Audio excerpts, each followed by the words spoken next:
لے جی صبر کا ذکر شکر کے ساتھ جڑا ہوا ہے تو اگلی آیت بھی سن لیں، وہ اسی سے ریلیٹڈ ہے. یا ایھا الذین آمنوا استعینوا بالصبر والصلاۃ، اے ایمان والو مدد طلب کیا کرو صبر کے ذریعے اور نماز کے ذریعے. کس کی مدد؟ اللہ کی. ظاہر ہے شیخ عبد القادر جیلانی کی مدد تو نہیں طلب کرنی، مولا علی کی مدد تو نہیں طلب کرنی، اس سے اللہ کی، کیونکہ ساتھ ہی آ گیا ان اللہ مع الصابرین، بے شک اللہ صبر کرنے والوں کے ساتھ ہے. یعنی جو صبر کرنے والے ہیں ان کے ساتھ اللہ ہو جائے گا. جب وہ صبر کے ذریعے اللہ کو پکاریں گے اللہ ان کی مدد فرما دے گا. سمپل چیز ہے.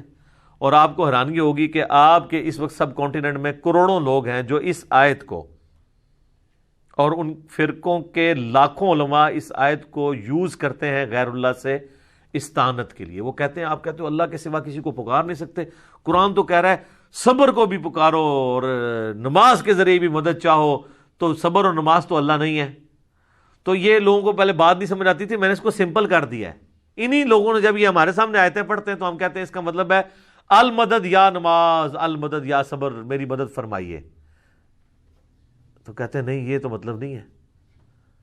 تو پھر آپ تو یہی کر رہے ہیں نا، اس سے آپ المدد یا شیخ عبد القادر جیلانی نکال رہے ہیں، یا آپ شیخ عبد القادر جیلانی سے یوں کریں کہ وہ آپ کے سامنے موجود ہوں اور آپ ان کے ذریعے دعا کروا لیں، وہ تو ایک معاملہ علیحدہ ہو جائے.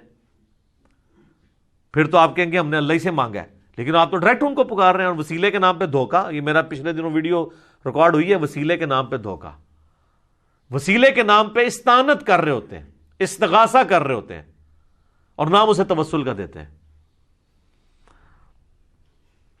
تو کسی نے نہیں کہا المدد یا نماز، المدد یا صبر، بلکہ اللہ کی مدد چاہتے ہیں. اس کا مطلب یہ ہے کہ جو نماز پڑھے گا اللہ کی مدد کا حقدار ہو جائے گا، جو صبر کرے گا وہ اللہ کی مدد کا حقدار ہو جائے گا. اس سے ایک ایسا وسیلہ پتہ چلا جسے ہم کہتے ہیں نیک اعمال کا وسیلہ، کہ آپ نیک اعمال کو بھی اللہ کے حضور وسیلے کے طور پہ پیش کر سکتے ہیں.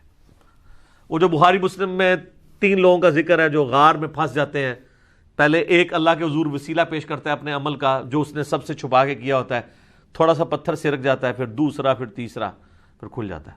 نیک اعمال کا وسیلہ پیش کریں. یہ 6 وسیلے ہیں، 5 ثابت ہیں، ایک ثابت نہیں ہے. میرا وسیلہ اور توسل کے اوپر جو لیکچر ہے مسئلہ 43 وہ بھی دیکھ لیں، اور لیٹسٹ جو وسیلے کے نام پہ دھوکہ، یہ آپ دیکھیں تو آپ کو پتہ چل جائے گا. تو ان آیات کو مس کوٹ کرتے ہیں، حالانکہ اس کا تعلق اللہ ہی کے ساتھ ہے کہ صبر اور نماز کے ذریعے آپ نے اللہ کی طرف متوجہ ہونا ہے. صبر کے اندر پوری زندگی ہے، بلکہ نماز بھی صبر ہی ہے.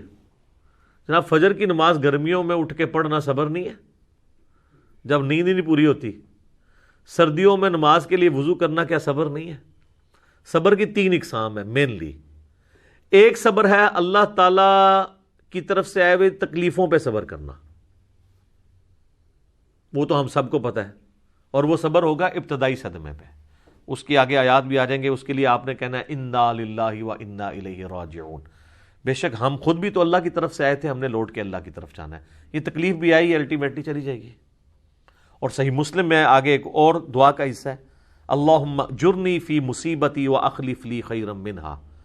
تو مسلم شریف کے الفاظ ہیں، جو یہ دعا پڑھ لے گا تو اللہ تعالیٰ اسے بہتر نعم البدل عطا فرمائے گا اس چھوٹ جانے والی چیز کے ایکویلنٹ. اس کا مطلب یہی ہے اللہم اجرنی فی مصیبتی، اے اللہ اس مصیبت میں مجھے اجر عطا فرما، وَأَخْلِفْ لِي خَيْرًا مِّنْهَا، اس سے بہتر میرے لیے خلیفہ مقرر کر دے، بہتر نعم البدل. اور مسلم شریف کے الفاظ ہیں، ام سلمہ کہتی ہیں جب میرا خاوند ابو سلمہ فوت ہوا تو میں بڑی دکھی تھی، تو میں نے حضور سے یہ دعا سنی ہوئی تھی، انا للہ و انا الیہ راجعون اللہم اجرنی فی مصیبتی واخلف لی خیرا منہا. یہ یوٹیوب پہ میرا ایک کلپ بھی اپلوڈڈ ہے،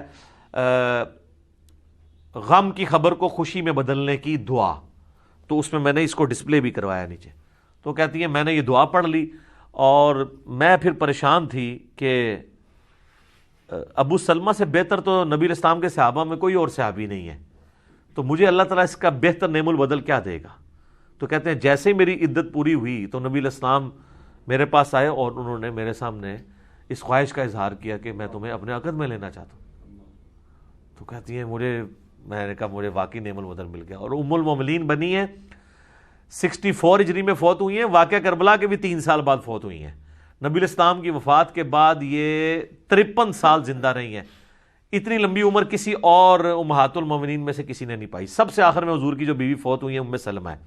اور اہل بیت کی شان میں اور کربلا سے ریلیٹڈ جتنی احادیث ہے نا وہ آلموسٹ ام سلمہ نے روایت کی ہوئی ہے. نبی الاسلام کی یہ بڑی لاڈلی ترین بیویوں میں سے ہے ام سلمہ سلام اللہ علیہا ورضی اللہ تعالی عنہا. تو انہوں نے یہ دعا پڑھ لی تھی, تو وہ اس کا کچھ حصہ آگے آ بھی جائے گا. اللہ تعالیٰ نیک بندوں کی نشانی بتائے گا کہ وہ جب بھی ان پہ کوئی تکلیف آتی ہے تو وہ یہی کہتے ہیں انا للہ و انا الیہ راجعون. تو پہلا صبر ہے تکلیفوں پہ. دوسرا صبر ہے جو اللہ نے آپ پہ پابندیاں لگا دی ہیں فرائض کی. نماز پڑھنی ہے,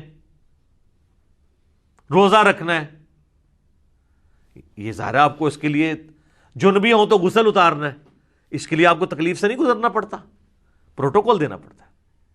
تو یہ بھی ہے. اور تیسرا صبر ہے حرام چیزوں سے بچنے پہ,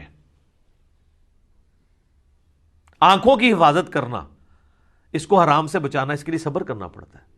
حرام کما کے راتوں رات امیر ہو جانا یہ تو آسان کام ہے, لیکن حلال کما کے روکھی سکی کھا کے گزارا کرنا اور اللہ سے ڈرنا کہ میں نے حرام کا لقمہ اپنے پیٹ میں نہیں جانے دینا, اس کے لیے آپ کو صبر کرنا پڑے گا.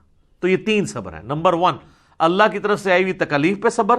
نمبر 2 اللہ نے جو آپ پہ فرائض لگائے ہیں ان فرضوں کو منوان اسی طریقے سے پورا کرنے میں جو تکلیفیں اٹھانی ہیں اس پہ صبر, چاہے وہ گرمیوں کے روزے ہوں اور سردیوں کے وضو ہوں اور گرمیوں کی فجر کی نماز ہو. اور تیسرا اللہ تبارک و تعالیٰ نے جو حرام سے بچنے کے لیے آپ کو ایمفسائز کیا ہے اور اٹریکشن بھی رکھ دی اس حرام کے اندر, تو صبر کرنا پڑے گا نا. اٹریکشن تو ہے ہر حرام چیز میں. مسلم شریف میں حدیث ہے اللہ تعالیٰ نے جنت کو ناگوار چیزوں سے ڈھانپ دیا ہے اور جہنم کو دوزخ کو خوشگوار چیزوں سے ڈھانپا ہوا ہے. یعنی دنیا میں ہر خوشگوار چیز دوزخ کی طرف لے جاتی ہے اور ہر ناگوار چیز جنت کی طرف لے جاتی ہے. اب وہ ناگوار کی ہرڈلز جو عبور کرے گا نا تو جنت تک پہنچے گا. یہ ہے وہ چیز. اس پہ خیر گھنٹوں بولا جا سکتا ہے. میرا ایک لیکچر ضرور سنیں, میں نے ان ساری چیزوں کو اس میں بریف کیا ہے. مسئلہ 120 سورۃ الفرقان سے اللہ کے صحیح اولیاء کی 12 خصوصیات کیا ہیں وہ میں نے بیان کی ہیں. اس میں میں نے کافی ساری حدیثیں بیان کی تھی. آج مان لی کہ میں ان کی طرف جاؤں, ان آیات کو کور کر لیتے ہیں.